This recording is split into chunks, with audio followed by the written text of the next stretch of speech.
Hey everybody, and welcome to Ori and the Blind Forest.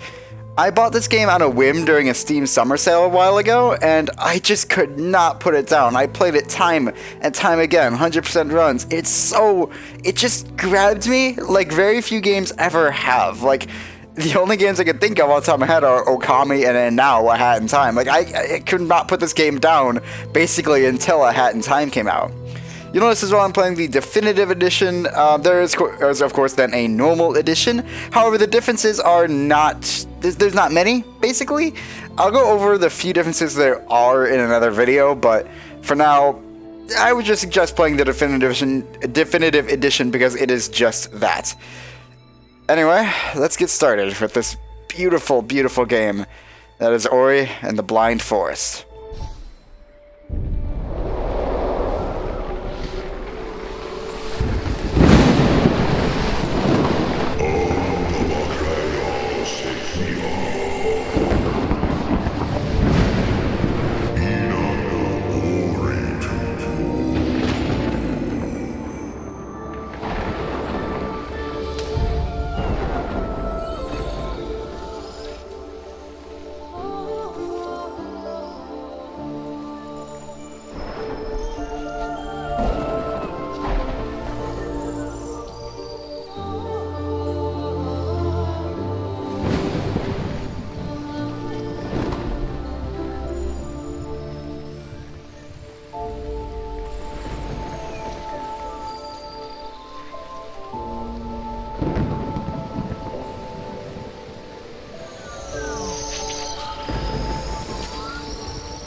If you couldn't tell, two of the best things about this game are its soundtrack and its visuals.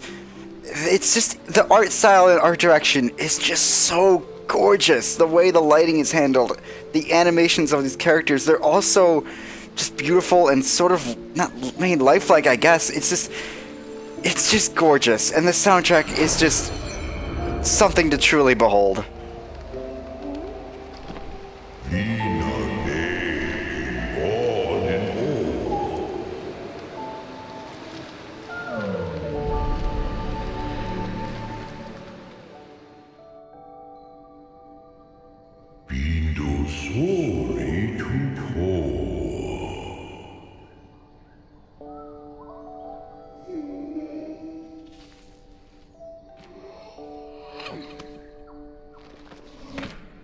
And here we have Ori, who is just absolutely adorable. Just look at it. And yeah, I say it because technically it's a non-gender thing, but it's just so cute.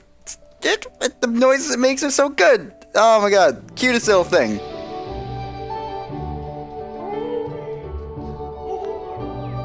I love the relationship that Ori has with Naru here. They clearly just love being with each other and doing whatever. So, we just have to get some food. Labeling trees we've already gotten food from, and yeah, just having a good time. Need to get food. Just, this game. I love, again, the relationship between Naru and Ori is beautiful. And, we can see some food across this, ocean, river, lake thing. Whatever. So, let's build a bridge.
死んだ証拠。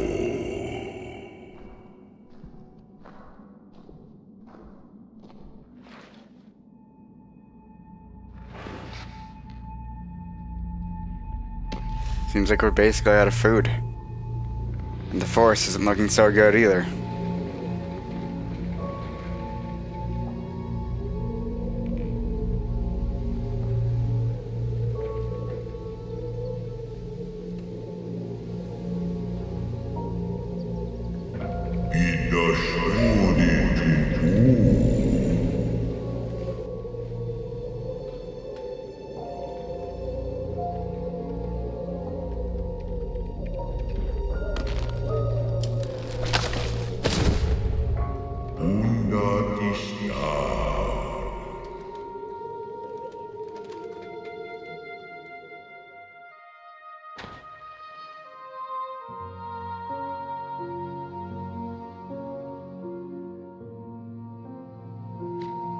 When glory goes wild.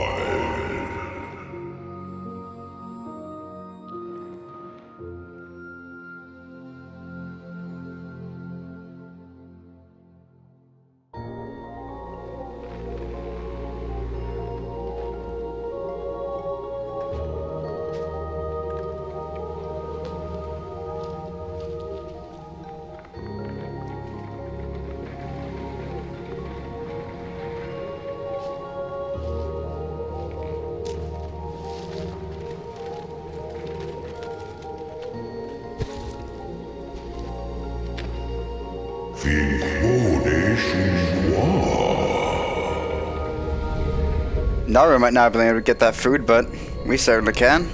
For all they've done for us, it's only right that we help her out a little bit.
Sing for Santa.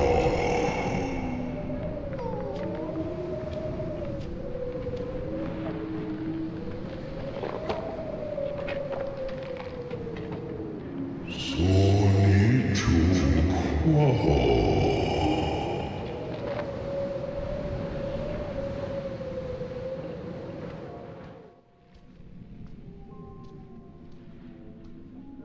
Shinji Quada in war.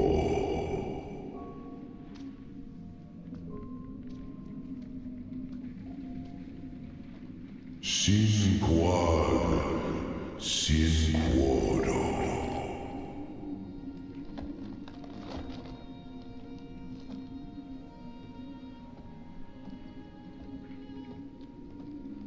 Sin Quada Sol.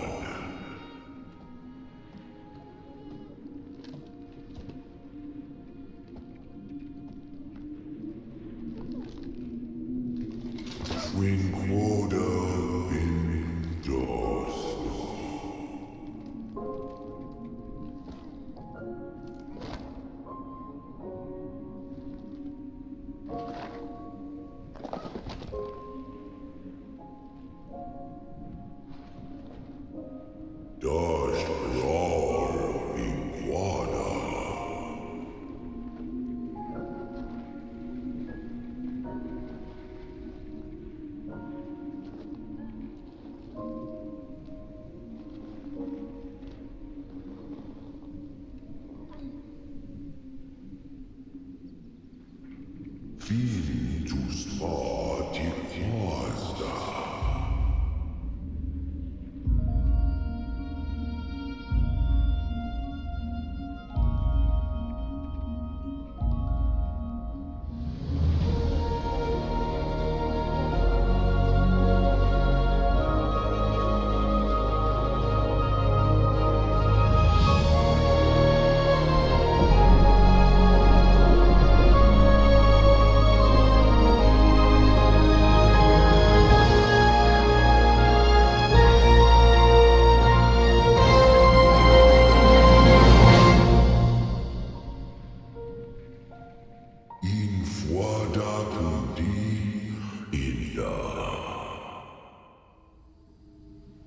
That moment right there is easily one of the most beautiful moments I've ever seen in a game. Just how the fog slowly lifts as the flowers start to sprout and then the tree starts glowing, and oh my god, it's so pretty, and the music is beautiful. The main motif of Ori kicks in, and oh my god, I love it so much. Anyway, we're in the gameplay now, and we found a small spirit light container which fills the gauge in the bottom middle of the screen. We'll get more into what that does later. Of course, we can jump down through platforms. Gotta watch out for these spiny things. Kind of a dick move to put them right below the platform where you drop down, but you usually have enough time to see where threats like that come from. Here, we have a green orb that will restore our health, which is to the right of our gauge, our spirit gauge, and Ori is a very acrobatic little thing. Also, here's an energy cell, and with that, we can create soul links, which save our game. So basically, you can save whenever you want, so long as you have those blue orbs to the left of the gauge. But as I was saying, Ori's a very acrobatic little thing, which is really going to help us avoid this.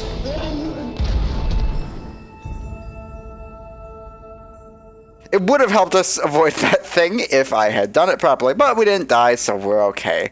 And we got more energy, spirit energy from that enemy that was crushed by the rock. So down here, we should have another thing. Yep. And with that, that'll fill up our soul link gauge, because essentially we've leveled up. And we can use this to access our ability tree. And we have so many abilities to unlock. I would heavily suggest going down this middle path first, though the option is entirely up to you. I say that because later on we'll get this spirit efficiency upgrade, which increases the spirit light we get from, well, spirit light.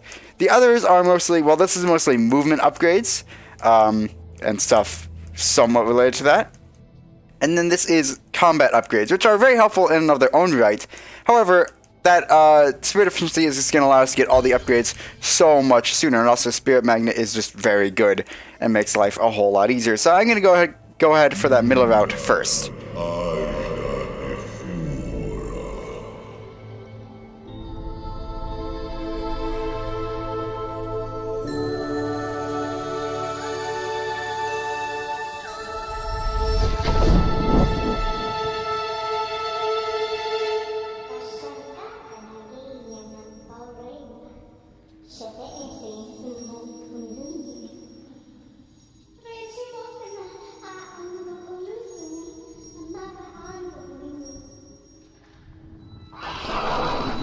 Alright, and now we have our first taste of combat. We just hit X and sign will automatically target enemies that are near us. This way to do combat, initially I wasn't a huge fan of, but it really quickly grew on me as well, because it allows you full maneuverability, well, to dodge enemies and do whatever crazy shit you want to, as well as attacking at the same time. It's actually really fun once you get the hang of it.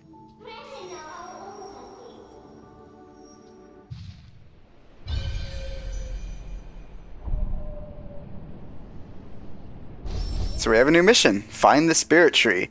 Our map, which we hit back to go to, or select, or whatever the hell the Xbox One controller calls it, will sort of tell us where we need to go, but the map itself is not very filled in right now, basically only what we've seen. We can also use sign to target these plants that are hanging from the ceiling, that'll give us spirit light, as well as health sometimes. And yeah, so combat as well. We'll get more abilities for it later, of course, but as it is, I still really like the way combat's handled.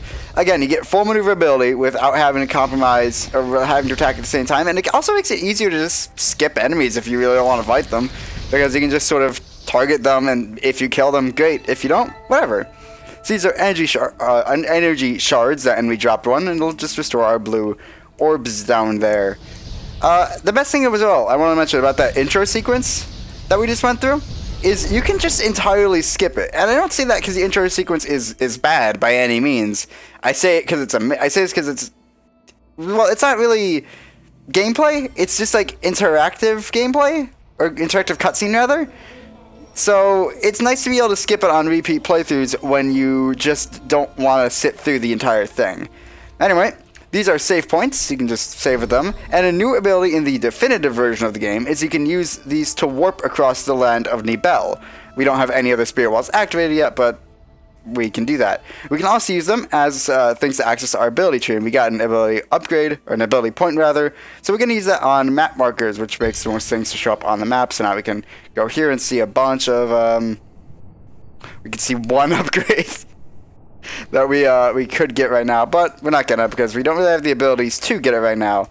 These things we can bounce off of and hold A to jump on them higher. There's more enemies to deal with. And we will get a thing to fill in the map later, which is like mentioning rather what how to say this, showing what areas we haven't explored yet basically. But we'll get into exactly how that works later. And there's something else I wanted to mention. What was it? Well, we can push this. Thankfully, Ori does not have that many block pushing puzzles. It has, a couple here and there. This is essentially a keystone. It'll be used to open spirit gates later. So it's to push the block out of the way to get that. And you could push the block to the left to jump over those spiky things, but instead we're just going to jump up here. Because if we platform across these logs that are just inconspicuously hanging from the ceiling log up there, we can get another keystone.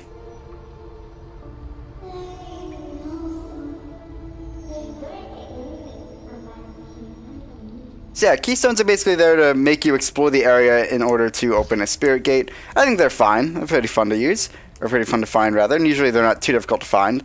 This is water, except it hurts us, so I wouldn't suggest trying to swim in it right now. So there's a piranha in there. That will never go away, but there is a piranha in there. So that opens the spirit gate. The spirit door, rather. I always forget the names of these things. Everything is either like spirit or energy or like something of the sort. So I always tend to forget the names. I could go for some combat upgrades early on if I wanted, and usually I would, but again, getting that spirit efficiency as fast as possible, it easily lets you just like hammer through the rest of the upgrades in the ability tree. That was a lifestyle that simply gives us one more life orb. Whatever the green orbs in the bottom right. It gives us more health. And you can see Spirit Magnet acting up there. It's just going to draw upgrades to us without us having to manually collect them. Or, well, usually they'll like drop down onto the floor. And I think we can probably see that if we kill that enemy. Nope, it's automatically going to... Okay. If you're far enough away from them, it usually will just have them drop down to the floor. And then you'll have to go over and collect them later. Yeah, there you go. They're kind of on an incline, so it's not the great way to show it off. But, yeah. So down here, I believe, we should have a map stone.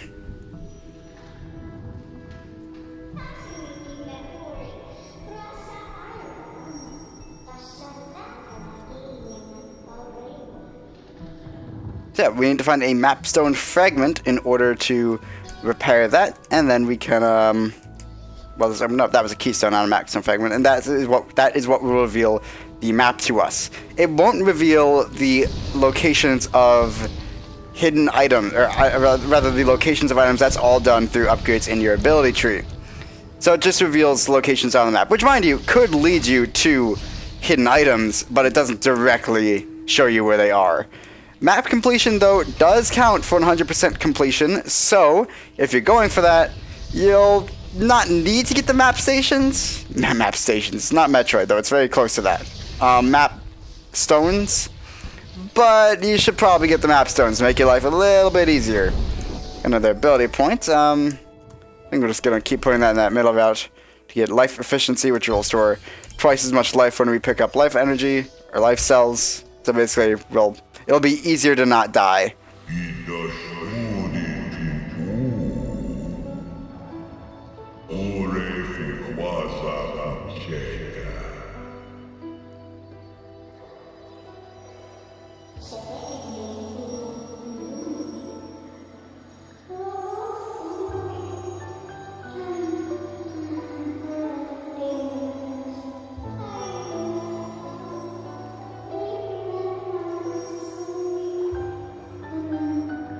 So, you absorb this light.